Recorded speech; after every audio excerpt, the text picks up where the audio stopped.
story of an American air operation. One small campaign in the greatest aerial offensive of this war. In a sense, it is more than the story of a military operation.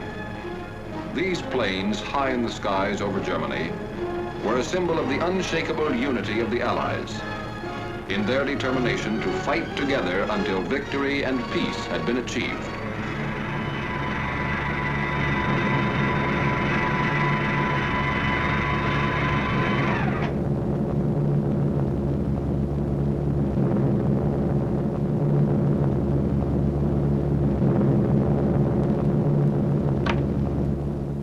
June 2nd, 1944. On this day, 650 American flying fortresses inflicted severe damage on German defenses along the invasion coast.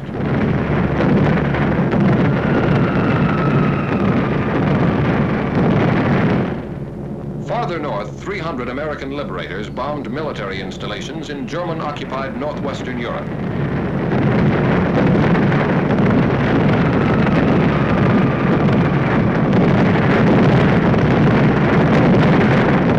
Flak was heavy over some targets.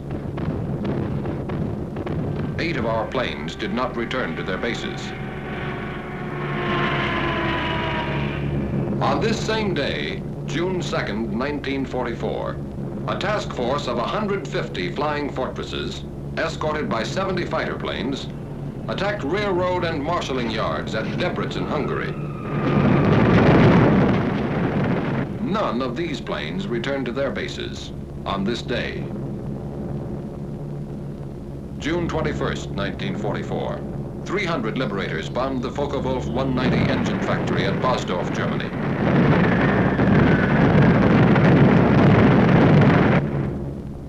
An hour later, 800 flying fortresses attacked targets at Berlin, Germany. Damage was inflicted on railway stations, freight yards, and factories. Bombs were also dropped on the ministries of war and propaganda, as well as Gestapo headquarters. Over all these targets, flak was intense and accurate. Interception strong and determined.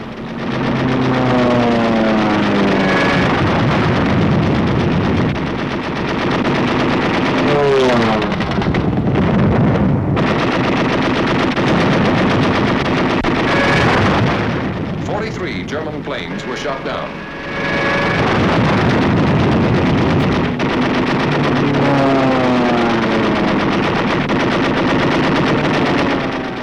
Eight of our own planes did not return to their bases. And on this same day, at about the same time, 155 flying fortresses, escorted by fighters, bombed synthetic oil plants and refineries at Ruhland, 70 miles east of Leipzig, Germany.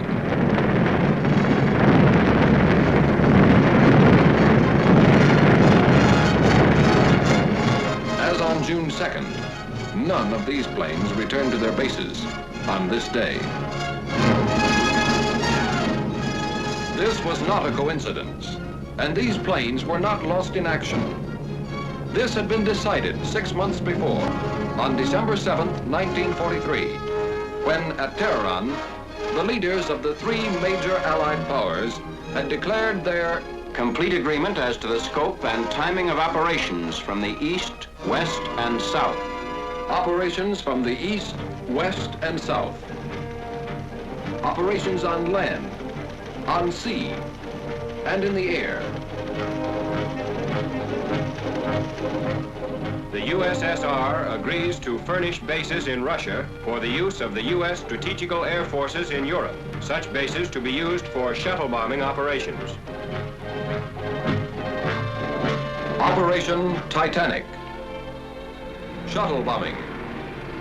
With American air bases in Russia, our bombers based in England and Italy could attack objectives in Central Europe, the Balkans, or Eastern Germany, land in Russia, refuel, reload, and bomb additional enemy targets on their return trips to their home bases. Operation Titanic. A triangular superhighway in the sky. With shuttle bombing, flying distances from England to some extreme points in eastern Germany and Poland, and from Italy to some points in German-occupied Hungary and the Balkans, would be reduced by a third. Reduced flying distance means reduced danger. For while planes on the shuttle route would have already landed, planes making the round-trip run still have to face flak, interception, or engine failure. With shuttle bombing, strategic targets of importance to the Red Army could be bombed by American planes operating from Russian bases. With shuttle bombing, Germany and the Luftwaffe could never be quite sure where the next Allied air blow was coming from, or going to. With shuttle bombing, the coalition land war, crushing the Wehrmacht on 3 fronts, would take wings to become coalition air war, and there would be no target in Germany or German-occupied Europe American planes could not seek, find, and destroy. These were the strategic purposes of Operation Titanic. The task of achieving these purposes was assigned to Lieutenant General Carl A. Spaatz, Commanding General of the United States Strategic Air Forces in Europe, and became the responsibility of Major General Frederick L. Anderson, Deputy Commanding General for Operations. In 4 months, the new bases were to be selected, constructed, supplied, staffed, and ready for use. A problem in men, materiel, space, time, and secrecy, requiring food, gasoline, bombs, ammunition, trucks, jeeps, steel matting, and more than 20,000 tons of other equipment, to be shipped by convoy from Liverpool and other British ports through the North Atlantic and Arctic Oceans. 2,000 miles of submarine-infested waters.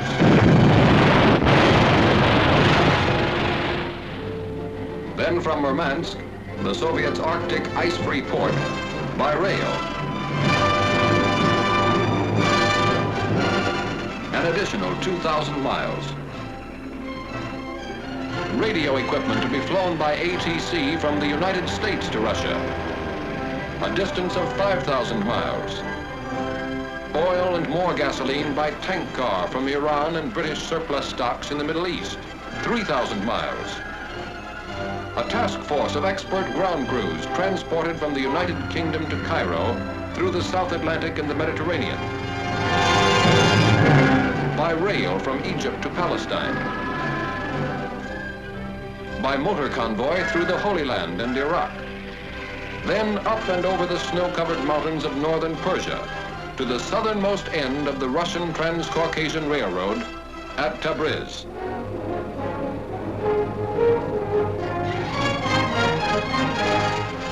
Finally, by special train over the Caucasian Mountains to their new headquarters somewhere in Russia. A secret journey of more than 7,000 miles. By the end of 4 months, the bases were ready. And Ambassador Averill W. Harriman and Major General John R. Dean, head of the United States military mission at Moscow, landed on the first American air base on Russian soil. Now, with preparation and organization completed, the task of transforming theory into reality was assigned to the 8th American Air Force, based somewhere in England, and the 15th Air Force, based somewhere in Italy. Early in the morning of June 2nd, crews of bomber and fighter commands of the 15th Air Force were assembled to be briefed for a special mission. A special mission for pilots, navigators, bombardiers, and gunners. And finally, a special word of farewell from Major General Twining, Commanding General of the 15th Air Force. I do not have to impress you with the importance of this mission to the Russian bases. I'm sure you are fully aware of this important event. I would like to mention one thing about which you must be very particular. That is your conduct while at these Russian bases. Be soldierly and neat at all times. The Russian is a fine soldier who appreciates results and one who does not understand big talk. Wish you the best of luck. Goodbye.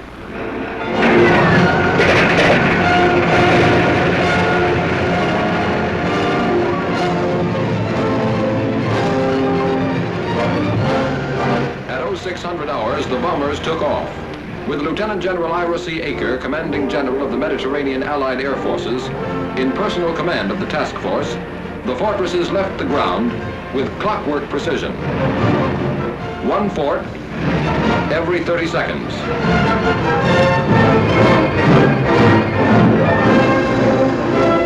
At 0630 hours, their fighter escort followed them into the air. 70 planes in 17 and a half minutes. At 0730 hours, the bombers and the first relay of fighters made rendezvous over the Adriatic, and Titanic 1 was on its way.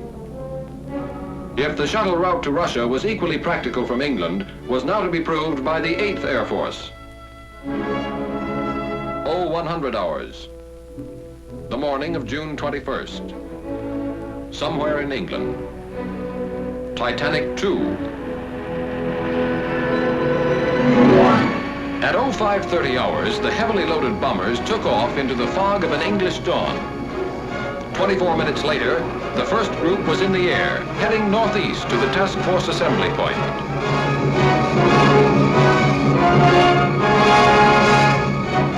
At 0800 hours, 2 by 2, the last relay of fighters left the ground.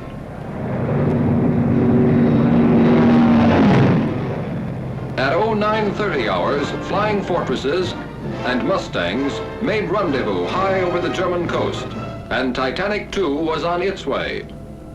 At 1200 hours, it dropped its bombs on the Ruland oil fields and continued to its new bases somewhere in Russia. That is why on June 2nd, and again on June 21st, American planes did not return to their bases somewhere in Italy or England. For on each of those days, their mission was still unfinished. In a sense, it had only begun.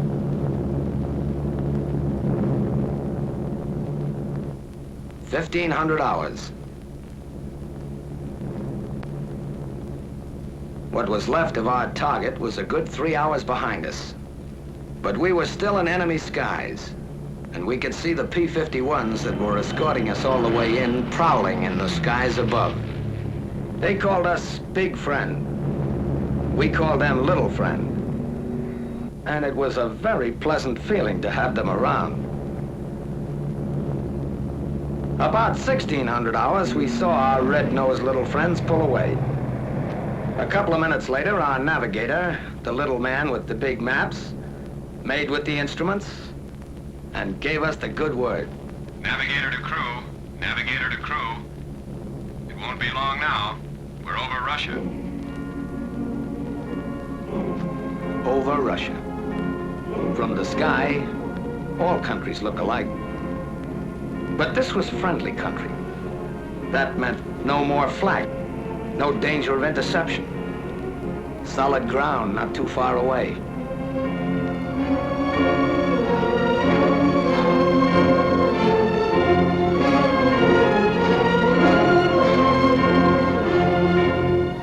It meant a new country, a new people. Allies we'd heard about, read about, but never seen. How do you get along with people you can't even talk to? Would we like them? Would they like us?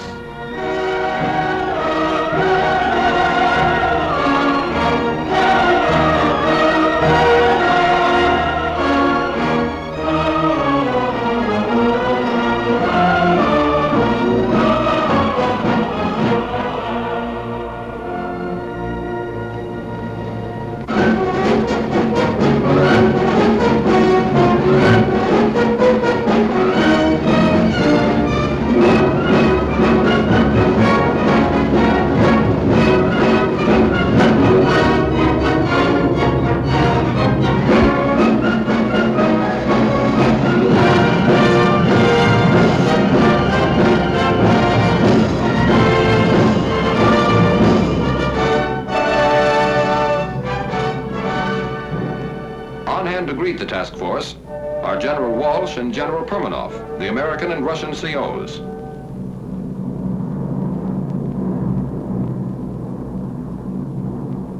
Coming in, Base X looked like any other American airfield.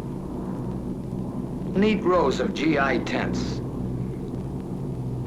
Runways dotted with B-17s. Ground crews at the edge of the field, their faces to the sky. One difference, though, the ruins all around the base. A silent reminder that enemy boots had marched in two directions here quite recently.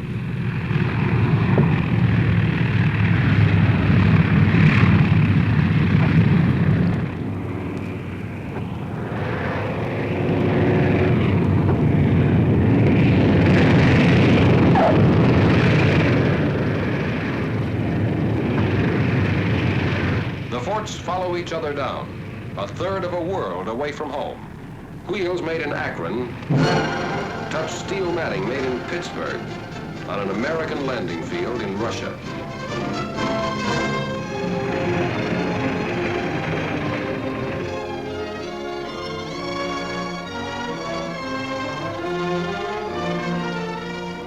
Gower, Messick, Ostrander, Zaffak, Malone, Schultz, Badowski, Travers, McGee, Stanley, Rudenstein, Betts. 1,000 tourists from 48 states on a short visit between two jobs. Tense moment in international relations. Ivan Ivanovich meets fearless Fosdick. A handshake says, "Hello, very glad to see you," in any language. And General Permanov makes it official. I welcome you as fighting allies. Together we'll fight to victory.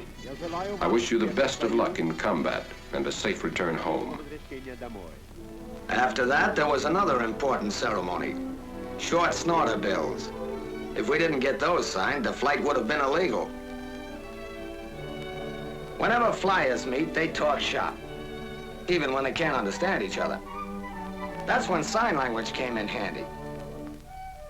And it seemed to work at that. Some Russian WWII officers and enlisted women were on the welcoming committee too.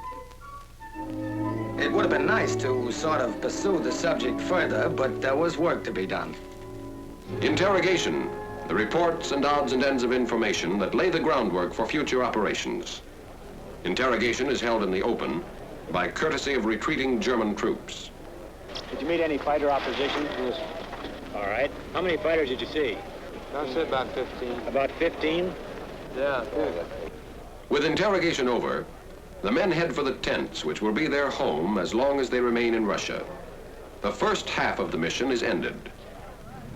The second half has already begun. Without the loss of an hour, the mixed ground crews of American and Russian mechanics take over the big bombers. Inspecting damages. Checking engines. Repairing equipment. Getting the fortresses ready for another trip.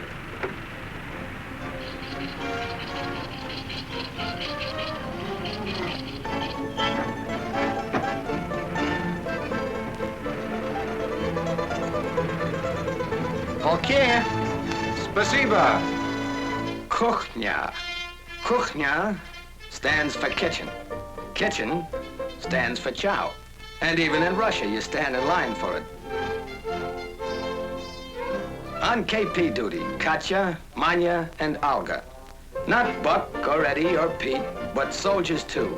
And darn good cooks to boot, who cooked and served our supper.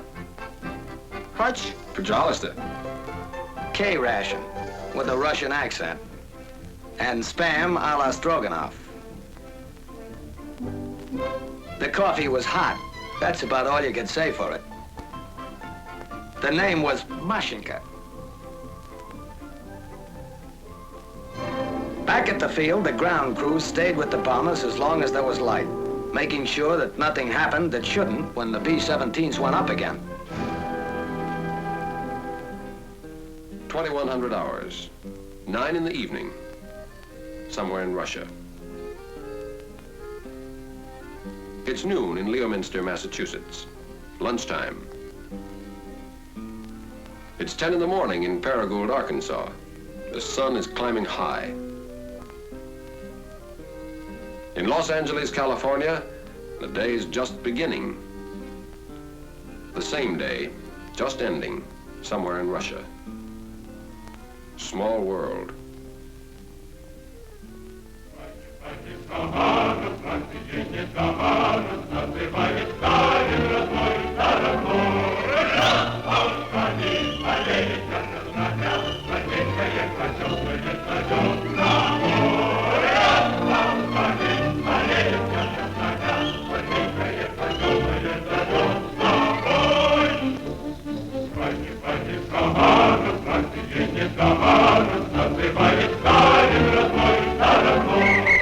Another day, just beginning, somewhere in Russia.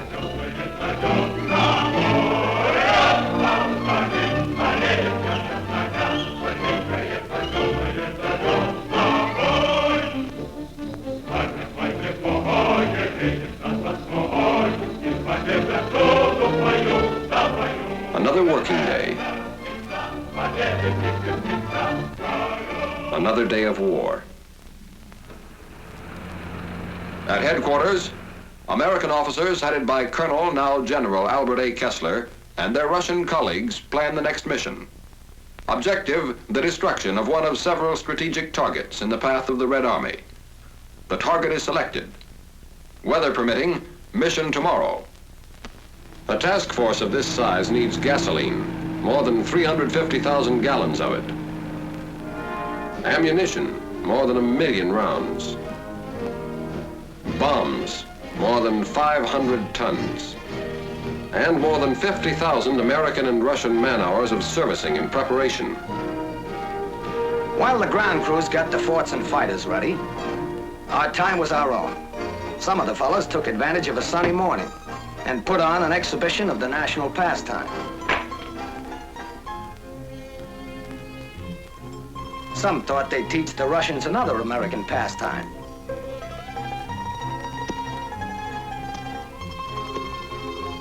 And learned that others had taught too well before them. Some tried to bridge the distance home. To let the folks know their wandering boy was somewhere in Russia last night. Some of us, over lunch of borscht and kasha, talked over tricks of the trade with the Russian fighter pilots, whose small, fast yaks are part of the field's defenses, constantly on the alert. Some tried to preserve the more exotic aspects of Base X, like the American nurses that are stationed there, perfectly at home abroad. Some discussed with the Russians current events, literature, yeah, sports. Like that? Yeah. And art. Some moseyed over to a nearby pasture and found out that milking a cow in Russia is no different than it is in Iowa.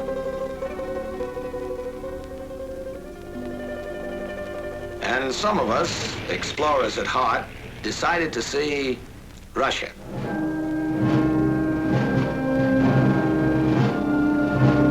The town near the base is a market center for the adjacent farming district, and a fair was held each year along its main street.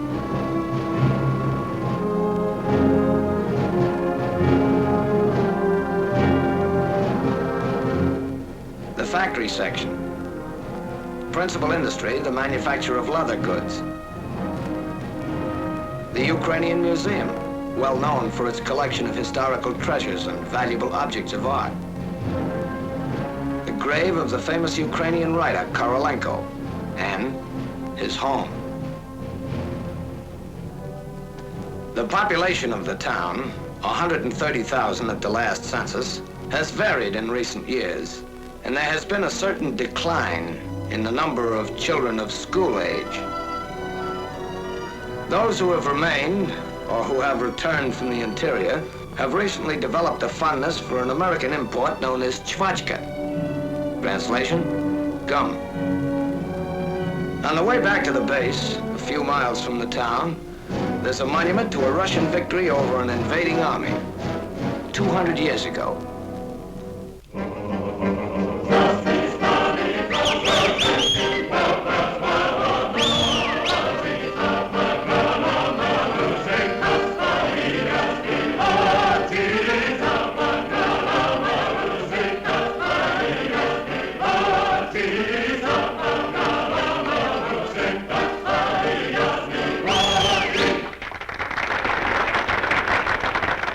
Следующий номер. Украинские народные песни в исполнении хора имени Шевченко. Next number. Ukrainian folk songs by the Shevchenko Choir.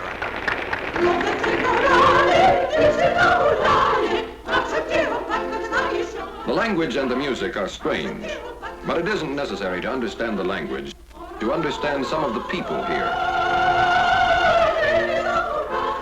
The show marks the beginning of the end of this American visit to Russia. Most of the men are already looking back, remembering.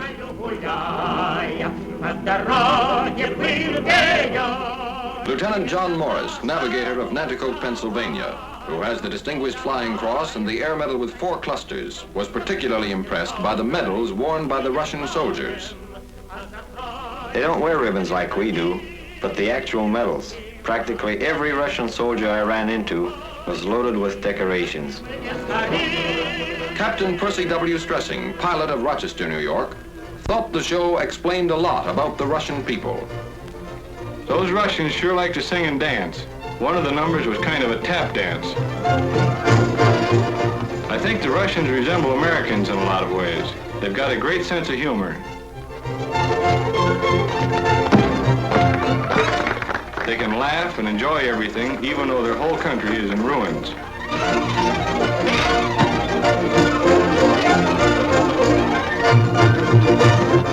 Major Samuel Davis, command pilot of Boston, Massachusetts. It was good to relax and listen to music and laugh, but you could never forget there was a war on here. Most everybody was in uniform, men, women, even children. I saw a lot of kids who'd been through plenty of action. Some of them who had medals to prove it couldn't have been more than 10 or 12 years old. One of the other fellows told me he ran into one kid who'd been a sniper with the guerrillas and had 21 notches on his rifle butt. A sniper with the guerrillas at his age. Technical Sergeant Louis Zerlnik, engineer gunner of Brooklyn, New York, spent a lot of time with the Russian ground crews. Some of the men in the show, and quite a few around the base too, have been wounded as much as 3 or 4 times. They were working on the base for a rest before going back into combat. Those Russians sure have funny ideas about resting. Staff Sergeant John E. Gagan, tail gunner of Paterson, New Jersey. The show was pretty good. As far as I could see, everybody liked it, including General Aker. He was sitting in the first row with General Permanov or something like that, the Russian base commander. Lieutenant John Mackenzie, bombardier of Paragould, Arkansas. Something I'll remember for a long time were the Russian kids. You got the feeling some of them never had a childhood. They had such old faces. They were pretty shy, most of them, but they seemed to like us.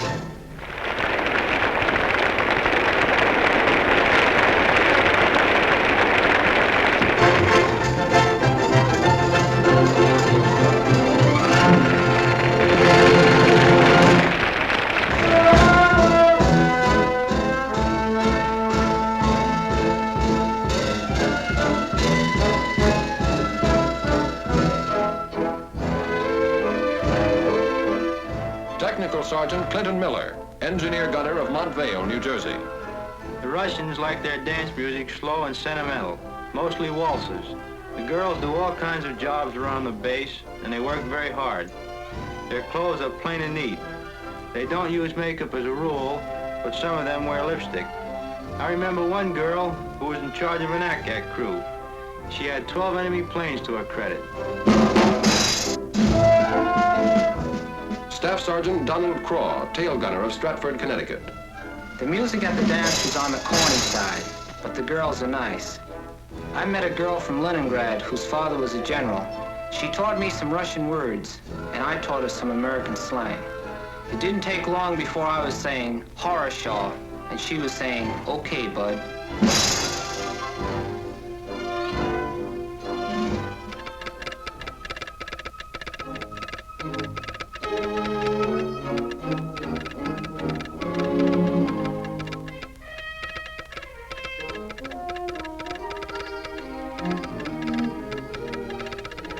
Weather? Okay. Takeoff, 0900 hours. Taxi out, 0845. Stations, 0840. Briefing, 0600 hours. Briefing. 0R 1320. Your altitude will be 22,000 feet, which is your bombing altitude, and the place will be the target. Target for today. It may be a locomotive works in Poland, an aerodrome in Hungary, an oil field in Romania, or a tank factory in Germany itself. Whatever the target, today's mission will prove again that no objective in German Europe is secure from American bombers. Your group and wing assembly will be at 12,000 feet over the base. Your bombing altitude will be 22,000 feet. We'll pick up our fighter escort over the front at 11:43. Target time, 13:20. Gas load, 2,700. Bomb load, 10 500-pound GPs. Bomb load, 10 500-pound GPs. GP, general purpose. General purpose, to reduce the enemy's mobility, to disrupt his lines of communication, reinforcement, and supply, to destroy his war machine at its very source, his mines, his mills, his factories, and to deliver a message.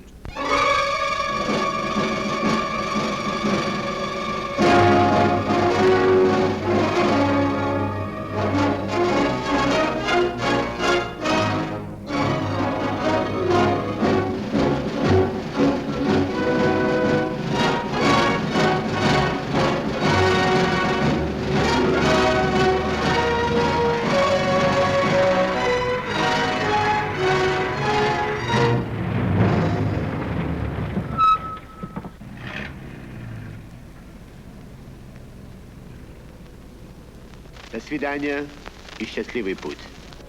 That means good luck. We'll be seeing you.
During the summer of 1944, 3,800 American planes made the shuttle run to and from Russia over this aerial highway. In less than 4 months, 24 targets in Germany and German-held territories, some never before within effective range of our bombers, felt the lash of American air power, striking against railway centers and marshalling yards at Debrecen and Szolnok, Hungary, Bucharest, and Ered, Romania, and Béziers, France, against airdromes at Galați, Foxani, Buzău, and Zelestia, Romania, Mielec, Poland, Kecskemés, Hungary, and Toulouse, France, against oil fields and refineries at Rulan, Germany, Drohobych, and Tercovina, Poland, Budapest, Hungary, and Ploiesti, Romania, against armament plants and aircraft factories at Gdynia, Poland, Miskolc, and Diospor, Hungary, and Chemnitz, Germany. But even more important, this bomb and 10,000 more like it destroyed more than German factories, German oil depots, German railroads. They smashed Germany's last hope of escaping defeat by dividing the Allies. Never before have the major Allies been more closely united, and they're determined to continue to be united so that the ideal of lasting peace will become a reality.